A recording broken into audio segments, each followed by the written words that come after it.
ஆண்டவராகிய இயேசு கிறிஸ்துவின் இனிய நாமத்தினாலே உங்கள் யாவரையும் அன்போடு வாழ்த்துகின்றேன், வரவேற்கின்றேன். இறைவேண்டல் செய்வோம். தாயும் தந்தையுமாகிய நல்ல கடவுளே, நல்ல இந்த நேரத்திற்காக நாளுக்காக உமக்கு நன்றி செலுத்துகிறோம் சுவாமி. இந்த திருப்பாடல் 39 குறித்து நாங்கள் சிந்திக்க இருக்கிறோம். இதில் ஒரு அடியவருக்கு ஏற்படுகிற பலவீனத்திலிருந்தும் ஆண்டவரே உம்மிடத்திலே பற்றுறுதியை நிலை நிறுத்தியிருக்கிற அந்த அடியாருக்காக நாங்கள் நன்றி செலுத்துகிறோம். அதை போலவே ஆண்டவரே நாங்களும் எங்களுடைய வாழ்வில் பற்றுறுதியை நிலைநிறுத்தி உமக்கு சாட்சியாய் நிற்க கிருபை செய்துள்ளோம்.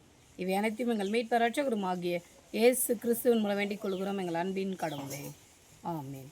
ஆண்டவராகிய இயேசு கிறிஸ்துவின் இனிய நாமத்தினாலே மீண்டும் ஒரு முறை உங்களை அன்போடு வாழ்த்துகின்றேன், வரவேற்கின்றேன். இந்த திருப்பாடல் 39 தலைப்பு மானிட வாழ்வின் நிலையாண்மையிலும் இழக்காத அடியார். மானிட வாழ்வில் ஏற்படுகின்ற பல இன்னல்களின் மத்தியிலும் ஒரு அடியவர் எப்படி ஆண்டவரிடத்தில் நிலைத்திருக்கிறார் என்பதை இத்திருப்பாடல் வலியுறுத்துகிறது. இந்த திருப்பாடலிலே 13 திருமொழிகள் அமைந்திருக்கிறது. இதனை 3 பிரிவுகளாக பிரிக்கின்றார்கள். 1 - 3 வரை உள்ள திருமொழிகளை என் துயரங்களை நான் ஏற்கிறேன், என் துயரங்களை நான் ஏற்கிறேன் என்றும், 4 - 6 வரை உள்ள திருமொழிகளிலே மனிதரின் நிலையற்ற வாழ்வு என்னை பேச வைக்கிறது, மனிதர்களின் நிலையற்ற வாழ்வு என்னை பேச வைக்கிறது என்றும், 7 - 13 வரை உள்ள திருமொழிகள் ஆண்டவரே என் மன்றாட்டை கேட்டருளும், ஆண்டவரே என் மன்றாட்டை கேட்டருளும் என்று அடியவர் பாடுகின்றதாக இந்த பாடல் அமைந்திருக்கிறது. இதனுடைய பின்னணியத்தை பார்க்கும் பொழுது இரங்கல் பாக்களுக்கெல்லாம் இது ஒரு சிறப்புமிக்க பாடல், மிக அழகிய பா என்று அழைக்கப்படுகிறது. 37 - 38 திருமொழிகளில் வருகிற சில சொற்றொடர்கள் இந்த திருப்பாடலோடு ஒத்து போகிறதாக நமக்கு தெரிய வருகிறது.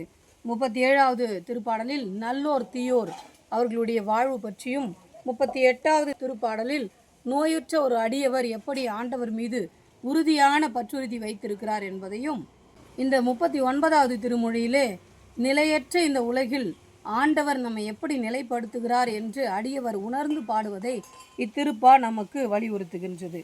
ஆண்டவரே எனக்கு ஒரே நம்பிக்கை, ஆண்டவர் மட்டுமே என்னுடைய முழுமையான நம்பிக்கை என்று இந்த பாடலின் அடியவர் வெளிப்படுத்துகின்றார். இந்த உலகில் மற்ற அனைத்தும் வீண், நிலையற்றது, உறுதியானது அற்றது என்றெல்லாம் இருக்கின்ற நிலையில் ஆண்டவர் ஒருவரே உறுதியானவர், நிலையானவர், நிலை வாழ்வு தருகின்றவர் என்று இந்த பாடலாசிரியர் நமக்கு வலியுறுத்துகின்றார். குறிப்பாக தனிநபர் பாடலில் இது மிகவும் ஆழமான திருப்பாடலாக, ஆழமான கருத்துக்களை கொண்ட திருப்பாடலாக இந்த திருப்பாடல் அமைந்திருக்கிறது என ஆய்வாளர்கள் சிலர் சொல்லுகின்றார்கள். இந்த திருப்பாடல் அறிவுரை திருப்பாடல்களுக்கெல்லாம் ஒரு சிறப்பு வாய்ந்த திருப்பாடல் என்றும் சொல்லுகின்றார்கள். இதனுடைய பொருள் விளக்கத்தை பார்க்கும் பொழுது திருப்பாடல் 39 முதல் வசனத்திலே வருகின்ற என் நடைமுறைகளை நான் காத்து கொள்ளுவேன் என்கிற வார்த்தை கடவுளுக்கு எதிராக நான் ஒரு காலும் முறையிட மாட்டேன் என்றும், பிறருக்கு எதிராக பேசாமல் இருப்பேன் என்றும், கடவுளின் கட்டளைகளை இறுக்கமாக, கடவுளின் கட்டளைகளை சரியாக கடைபிடிப்பேன் என்பதும் இதனுடைய அர்த்தமாக இருக்கின்றது. 3வது திருமொழியிலே நெருப்பு மூண்டது என்று ஒரு வார்த்தை வருகிறது. இது என்னுடைய மனித இயல்பின் உணர்வுகளை என்னால் அடக்கி கொள்ள முடியவில்லை, துன்பத்தின் மத்தியில், வேதனையின் மத்தியில் எனக்கு கோபம் எழுகிறது என்பதை வெளிப்படுத்துகிறதாக இருக்கிறது. ஏனென்றால் விவிலியத்தில் நெருப்பு ஆண்டவருடைய கோபத்தை வெளிப்படுத்துவதாகவும், ஆண்டவருடைய சொற்களை வெளிப்படுத்துவதற்காகவும் நெருப்பு பயன்படுத்தப்பட்டிருக்கிறது. ஆனால் இந்த 3வது திருமொழியிலே வருகிற இந்த நெருப்பு என்பது தனி மனிதருடைய கோபத்தை வெளிப்படுத்துவதாக இருக்கின்றது. 5வது திருமொழியிலே விரற்கடை அளவு என்று சொல்லப்பட்டிருக்கிறது. 4 விரல்களுடைய அடியில் இருக்கிற ஆழம் என்பது மிக சிறியது என்பதை பொருள் கொள்வதாக இது இருக்கின்றது. 5வது 6வது திருமொழியில் வருகின்ற நீர்க்குமிழி போல், நிழல் போல் என்று வருகிற வார்த்தை நிலையற்ற தன்மையை குறிக்கின்றதாக இருக்கிறது. மனித வாழ்வு நிலையற்றது என பல இடங்களிலே சொல்லப்பட்டிருக்கிறது திருப்பாடலிலே. அதனை சிலவற்றை நான் சொல்லுகின்றேன். திருப்பாடல் 69, திருப்பாடல் 73, 20, திருப்பாடல் 94, 11, திருப்பாடல் 102, 11, திருப்பாடல் 144, 4. இந்த திருமொழிகளெல்லாம் மனிதர்களுடைய வாழ்வு ஒரு நிலையற்றது என்பதை சுட்டுகின்றதாக இருக்கிறது. நீர்க்குமிழி என்பது சிறு மூச்சு என்றும் மொழிபெயர்க்கப்பட்டிருக்கிறது. இந்த குறுகிய காலத்தில் நம்மால் எவ்வளவு நன்மைகள் செய்ய முடியுமோ அவ்வளவு நன்மைகளை நாம் செய்ய வேண்டும் என்பதைத்தான் இந்த வார்த்தைகள் நமக்கு வலியுறுத்துகிறது. 7வது திருமொழியிலே எதை எதிர்பார்க்கட்டும் என்று ஒரு வார்த்தை வருகிறது. இந்த கேள்விக்கு நான் உண்மையே நம்பி இருக்கிறேன் ஆண்டவரே என்பதை பதிலாக சொல்லுகின்றார். 8வது திருமொழியிலே மதிகேடர் என்று ஒரு வார்த்தை வருகிறது. இது கடவுளை ஏற்காதோர், கடவுளை நம்பாதோர், கடவுள் வழியில் நடவாதோரை சொல்லுகின்ற வார்த்தையாக இருக்கின்றது. 9வது திருமொழியிலே நான் உம்மை போல் ஆனேன் என்று ஒரு வார்த்தை வருகிறது.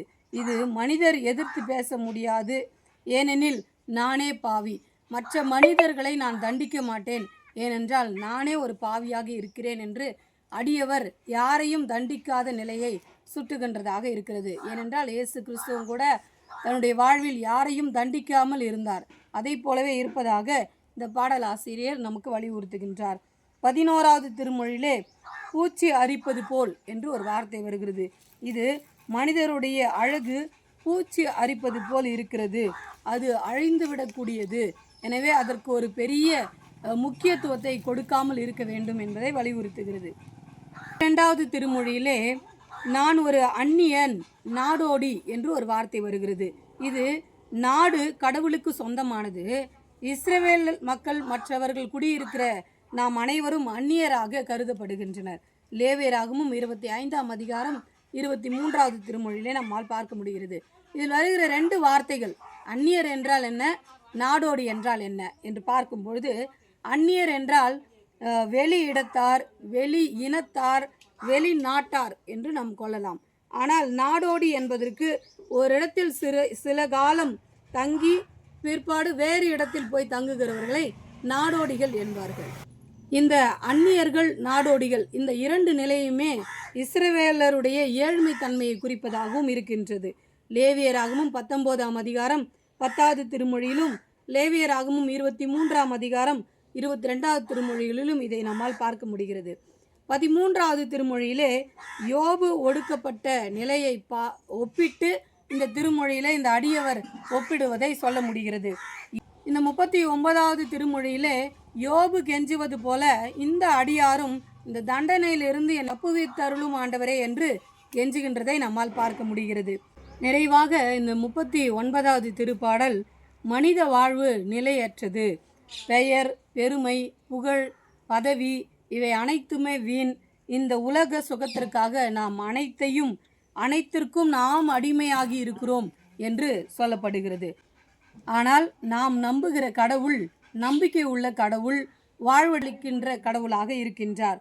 ஆபிரகாம், ஈசாக்கு, யாக்கோப்பின் கடவுள் வாழ்வளிக்கின்ற கடவுள். திருப்பாடல் 39:12 நான் வாசிக்கின்றேன்.